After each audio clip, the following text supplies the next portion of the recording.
one of those rare books that have made me cry. Like, surely you could have listed examples in a different way than always going this and this and this. It was just a bit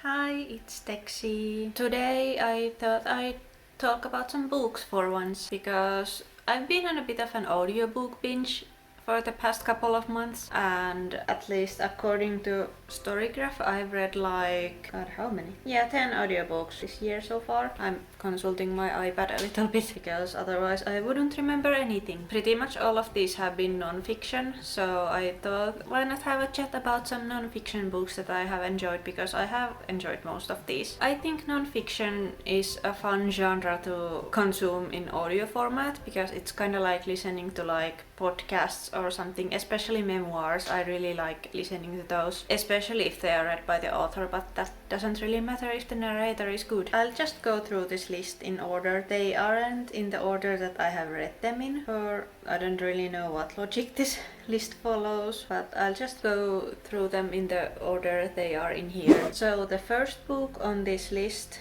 is Because We Are Bad, OCD and a Girl Lost in Thought by Lily Bailey, and this one was read by the author, and you can probably guess from the title that it's a book about OCD. I was really curious about that topic in one point, and yeah, basically this is like a memoir of Lily Bailey, a story about her struggles with OCD, because she has had it since childhood and it's like really severe. It was a horrifying story to say the least, but also really interesting to see just what your own mind can do to you, because she had like all the classic symptoms like being afraid of spreading disease or accidentally doing something bad, even though she obviously didn't do anything, but she thought she might have done something but just didn't remember. It was really hard to listen to, but also I really liked the book. Yeah, it's a rough topic, but if OCD or just stories about people's mental health struggles is something that interests you, I would definitely recommend this one, especially the audiobook, because Lily narrates it herself. Obviously her own narration really suits the book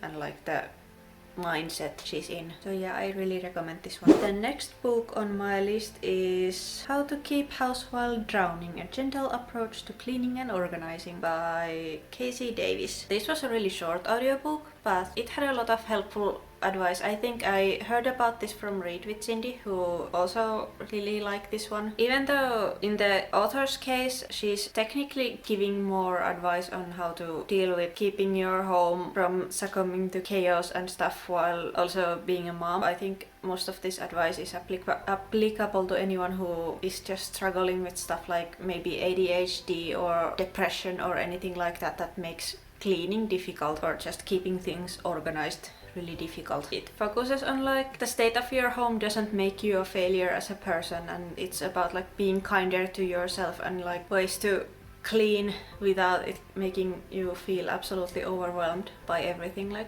maybe clean a little bit. I don't remember everything exactly because I listened to this a while ago. Yeah, it's only 3 hours long, so not too bad. Sorry if I moved to a slightly different spot all of a sudden. I had to pause the recording for a bit because my phone started complaining that memory is full. But yeah, on to the next book, which was also a short one, and it's called I Want to Die But I Want to Eat Tteokpokki. It's by a Korean author. I really should have looked up how to pronounce her name. Maybe Park Se-hee or something like that. I'll put the name here so you can just see it, because I really have no idea how to pronounce it and I can't remember.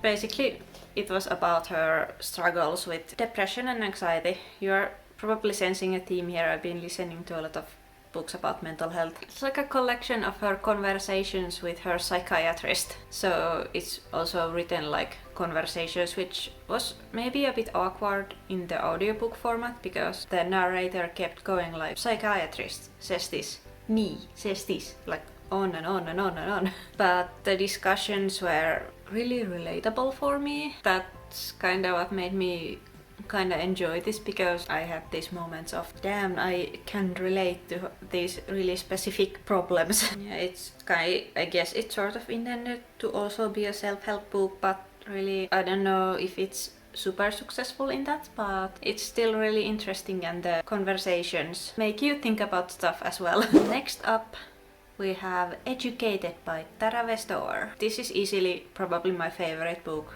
from this year. The story is just so intense, it's hard to stop. I don't really know how to put it to words. Like, if you don't know what Educated is about, it's like this. This is also a memoir, by the way. Tara Westover grew up in this really religious survivalist family on this mountain. They were like really isolated from like society because their dad was super paranoid conspiracy theory type person, and they expected probably a couple of apocalypses during her lifetime, and like she wasn't allowed to go to school, and she didn't even receive a birth certificate until she was like maybe 9 or 10 years old. They never went to like hospitals, just the mom treated all the illnesses they had with like home remedy stuff. It's just a really intense story, and it's kind of amazing that she like once she got out of there and went to college, and like she went to college without even a high school education. She just studied herself up to a point where she could get accepted, and then she studied herself all the way to a PhD, which is amazing.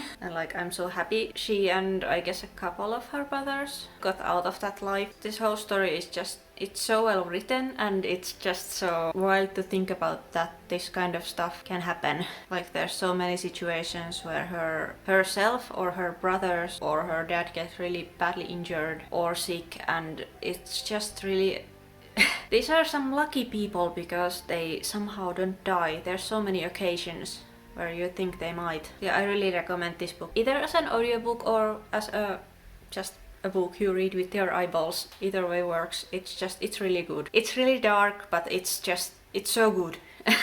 Probably one of my favorite books of all time at this point. The next book on my list is actually one that I just finished last night. It's In Two Minds: Stories of Murder, Justice and Recovery from a Forensic Psychiatrist. It's by Dr. Shaham Das. As the title says, he's a forensic psychiatrist. That basically means he works with criminals. Like he evaluates if people are like mentally fit to go to trial, and if they have like understood what they have done. And also he has treated people in prisons and also just mental hospitals where people who have committed crimes go. It was super interesting. Maybe I just didn't really click with his sense of humor, because there were some, I just got this feeling that I didn't really like him that much. I'm pretty sure it wasn't intentional, but he often sounded like his opinions of the situations were the correct ones compared to like his maybe colleagues or just other people dealing with the situation, and that kinda annoyed me a little. But also the stories he told were interesting, and I'm glad he has managed to help most of the people he talked about. So it was an interesting book. Not sure how much I like this doctor just as a person, because he clearly also tried to be funny a lot, and it was just a bit I still like the audiobook. Good bedtime reading. Also, this was not just about the criminals, it was also just kind of memoir about his career. Okay, next book. Going to a totally different topic. The Dabbler's Guide to Witchcraft: Seeking an Intentional Magical Path by Firelight. So this was basically just one of these introductions to witchcraft, because it's also a topic I'm interested in, so I listen to this kind of stuff sometimes. This had a lot of good points about like how to practice stuff without being disrespectful to other cultures and stuff like that, and just how to not be a shitty person. Yeah, it was a lot of important stuff in that sense, and my only thing that really annoyed me in this was the way it was written sometimes, especially in the audiobook format. It really started nagging me after a while. The author would like often list a bunch of examples and then go like this and this and this, etc. He did it so often, it started annoying me every time he said etc. because of the way he said it. This was just a meeting. It annoyed me. It probably wouldn't have bothered me if I was reading just text.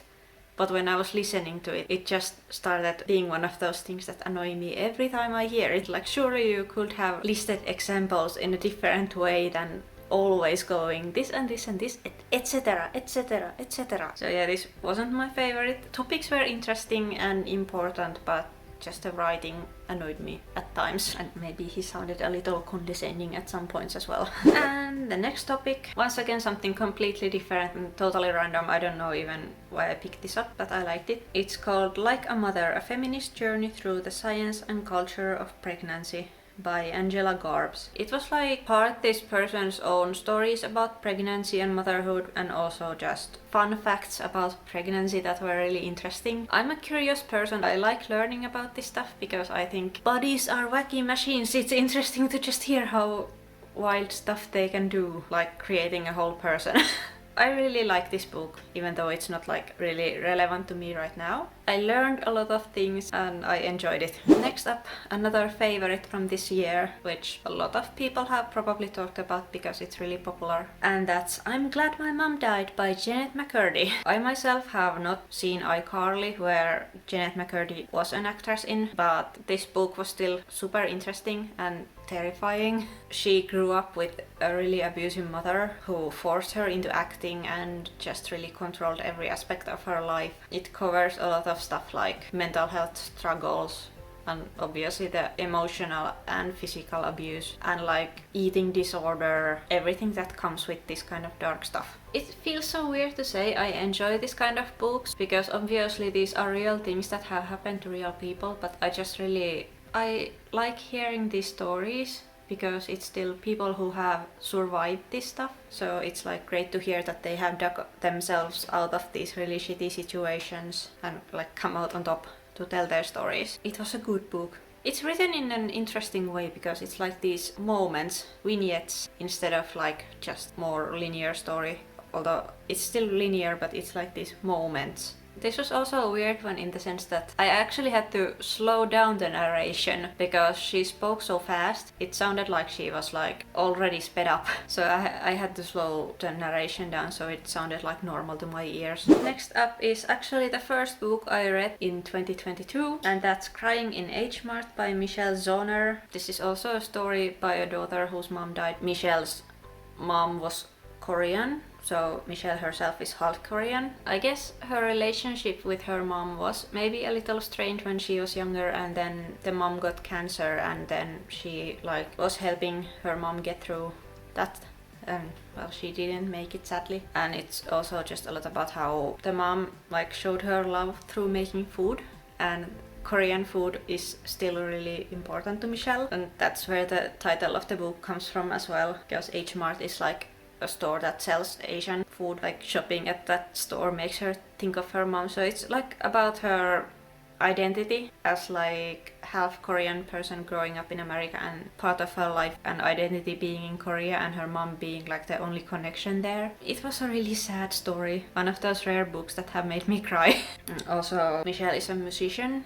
She has a band called Japanese Breakfast, which I didn't discover until after reading the book, and I really like their music as well actually. They also did a soundtrack for the game called Sable. I really should play that. But anyway, I really recommend Crying in H Mart. I feel like I'm ending on a bit of a low point when the last book on the list is a 3-star. It's called The Upside of Being Down: How Mental Health Struggles Led to My Greatest Successes in Work and Life by Jen Gotch. This is about this woman who's bipolar, and she started her own business at some point that I had never heard of until reading this book. Afterwards, I also found out she's had some controversies and stuff related to her company. Yeah, it's a lot about just the unhealthy work-life balance that she had with her business, but also she talks a little bit about her childhood and like being bipolar. And I was a lot more interested in the mental health aspect, which is why I picked up the book originally. So when it started being more about the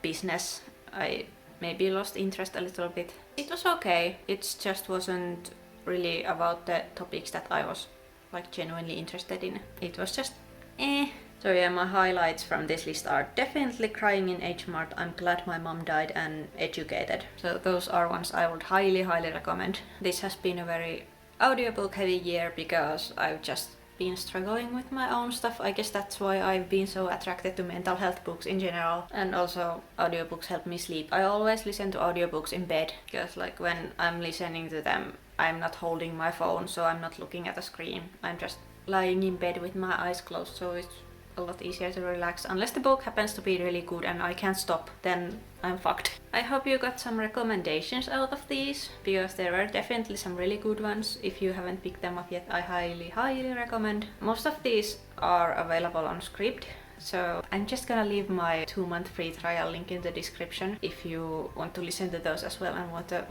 free trial, because if you do that then I get a free month as well, so that would be really nice. Support my audiobook habit, thank you. That's it for my book recommendations slash just books I have read this year that have been all like majority non-fiction. I hope you got some recommendations out of this. I'll see you again next week with something different. Bye!